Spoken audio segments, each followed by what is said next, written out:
Ola, benvidos a Atlántico TV. Estamos en suño, no mes do orgullo, e para iso e para falar do colectivo traemos a Eli Pérez de Nós Mesmas e a Gonzalo Lemos de Avante, que organizan, bueno, están dentro da organización das actividades de todo este mes, non, Eli? Efectivamente, sí. Traballando aí codo a codo todos os anos para sacar un programa de orgullo que enche o mes inteiro de actividades e de diversidade para toda a sociedade. Porque este ano non vai haber festa en sí, pero como comentabas ti, orgullo moito máis, e sí que hai un montón de actividades, non? Sí, a festa é unha parte, non? Depois para ocupar as rúas, ocupar o espazo, un espazo que moitas veces se nos foi negado, pero é unha parte soa, non? Vai haber manifestación e dende o día 5 ou 6 de suño, non? Sí. Levamos feito unha chea de actos que van a seguir ata o final deste mes. De feito, Gonzalo, hai actos prácticamente todos os días. Esta fin de semana, mañán, coincidimos nun acto Atlántico e Orgullo, non? Así é, a pedalada, que despois acabará na sede de Nós Mesmas, na Rúa da Torrecedeira, e a partir das 12:30, máis ou menos, terán ali o vermú, que é tradicional de todos os anos, e a verdad que sempre o pasamos moi ben, e é un lugar de encontro moi bo. E despois, durante a semana que ven, todavía nos quedan máis actividades, sí. Bueno, para concretar, animamos a todo o mundo, 11:30 saídes vos dende o Paseo de Alfonso, no, dende Pota do Sol, non? O Paseo de Alfonso, sí. E ás 12 Atlántico. Sí. Moi ben. Bueno, xa levamos case 20 anos, non? Dende 2009, organizando actividades, bueno, reclamando unha visibilidade do colectivo LGTBI+. Como vai? Como foi evoluindo? Bueno, a evolución é moi grande, non? Fai 18 anos que fixemos os primeiros actos na Praza da Constitución, éramos 7 persoas ali, mortas de vergonza, facendo pequenas cousas, facendo actividades infantís. Isto foi medrando pouquinho a pouco, cada vez xunta máis xente, hai moita máis visibilidade. A sociedade tamén foi avanzando moito, notamos moito tamén na xente máis nova. A par que fomos ganando dereitos e ganando visibilidade e orgullo medrou, non? O que notamos nos últimos anos foi o retroceso que está sorbindo polos discursos de extrema dereita, os discursos de odio que promovan. Dentro do colectivo é un colectivo moi variado, pode que o mellor os trans, as mulleres trans sexan as que están un pouco no punto de mira, non? Si ben é certo que os ataques LGBTfóbicos últimamente están sendo para calquera persona do colectivo e cada vez son maiores, non nos cansamos de ver noticias de que en Pontevedra, en Santiago, na Coruña, aquí, cada vez hai máis ataques LGBTfóbicos. É certo que as persoas trans son sempre, bueno, están na boca de todas as persoas que non son realmente conscientes do sufrimento que poden causar con certo tipo de comentarios directamente. Xa non fai falta facer unha agresión física, senón que moitas veces estas persoas están illadas xa solo socialmente porque non hai unha comprensión de todo o proceso das persoas trans, non? Despois de tantos anos loitando por unha lei, cando se conseguiu, como está? O sea, é a que esperabas? Bueno, hai cousas que non están, hai persoas que quedaron fora, as persoas non binarias, por exemplo, carecen de dereitos nese sentido. En relación ás crianzas, os menores tampouco se acadou o que se buscaba. Sí que se empeza a implementar, pero tampouco ten os fondos suficientes nem se está implementando na súa totalidade. Sempre hai melloras. Igualmente a nivel social, o apoio de outros colectivos, tampouco é o esperado. Parece que estamos roubándolle dereitos a alguén para quedarnos con esos dereitos non?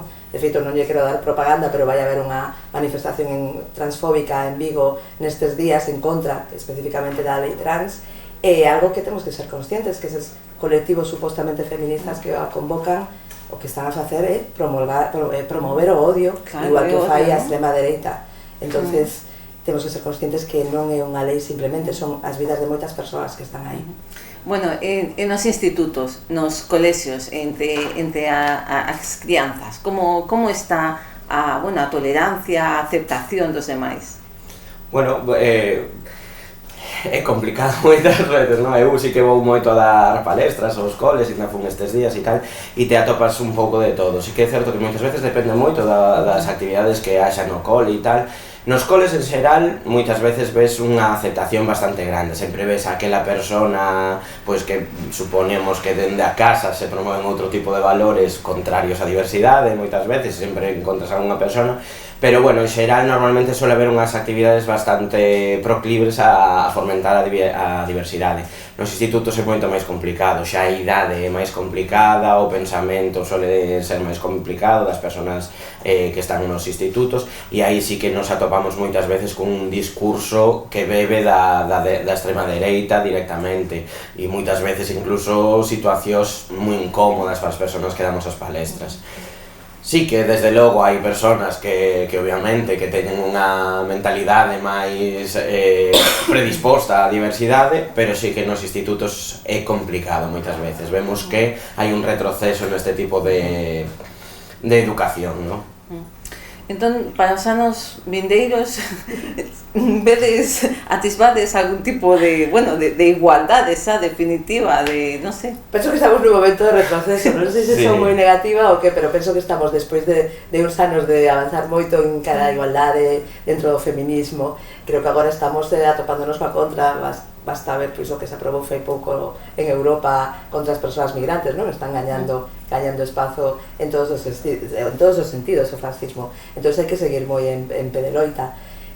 Os dereitos que vamos acadando non son regalos, non somos cidadás de segundas que non lo teñan, que non lo podan quitar e por bueno, pois a gusto de quen está mandando, non? Entón, bueno, é algo que temos que seguir loitando e defendendo, porque eu eso que ve un futuro un pouco complexo. Bueno, antes te preguntaba polas crianzas, e pola xente maior, a xente maior que o mellor tardou en aceptarse ou tardou en admitir o que era, como están levando? Pois mira, aí podes encontrar tamén unha diversidade grande de como afrontar, no, este tipo de situacións. Hai xente que viviu unha época na que a diversidade era ocultada e siguen pensando que deben ocultar esa diversidade e siguen metidas no armario a moitas persoas que probablemente, se naceran noutro momento, terían saído do armario, no? Logo hai outras persoas que, bueno, pois que viron con estes avances que comentaba Eli unha oportunidade para decir, por fin podo afrontar a miña vida dunha maneira máis sincera, máis auténtica comigo mesma, e entonces pois sí que hai moitas persoas que salen do armario con unha idade moito máis avanzada do que agora entendemos que é o habitual. Si ben agora entendemos que desde os 14, 15 anos hai moitas rapazadas saindo do armario, pois hai xente que tamén sai aos 40 anos do armario e, bueno, pois se sinten agora que é o momento porque pensan que agora, bueno, non teñen tanto medo como fai anos, claro. Bueno, xa para non matar, nos mesmas e avante, como asociacións, que estades abertas a recibir, bueno, pois a todo o mundo, e contádanos un pouco que xente vai e cales son as, bueno, pois as consultas que vos fan. Bueno, hai de todo. Sí que é certo que, por exemplo, temos moita solicitud de atención psicolóxica, de apoio especializado nese eido, porque, bueno, é máis difícil atopar, pois, a mellor unha persoa profesional que coñeza sobre a identidade de xénero, sobre os procesos de aceptación. Logo hai moita persoa que está chegando como, bueno, persoas migrantes, solicitantes de asilo, moitas delas, que están fuxindo de situacións moi complexas. E logo, bueno, pois un pouco de todo sempre, acompañamentos médicos, acompañamentos por denuncias, situacións así complicadas, e logo moita xente que ven porque quere apoiar, quere colaborar nas actividades, acudir a xuntanzas. Ese caso da xente migrante que poida haber por persecución, ¿no?, nos seus países, eso se ten en conta a hora de dar, bueno, de facilitar os papéis? Se solicitan a maioría asilo e protección internacional. Pasa que é un proceso moi longo, moi de estar en stand-by, esperar se che conceden un asilo ou non. Por exemplo, hai moitísima poboación rusa LGTB aquí, e claro, nese caso, pola súa nacionalidade teñen máis facilidade debido á situación rusa co colectivo LGBT. Outros é máis complicado de demostrar, pero veñen con un montón de probas, podemos dicir, da persecución política, da persecución policial, de palizas, de exclusións, de, bueno, situacións moi graves que, claro, o mellor aquí non somos conscientes de que siguen acontecendo. Bueno, pues nada, moitísimas grazas por ternos acompañado.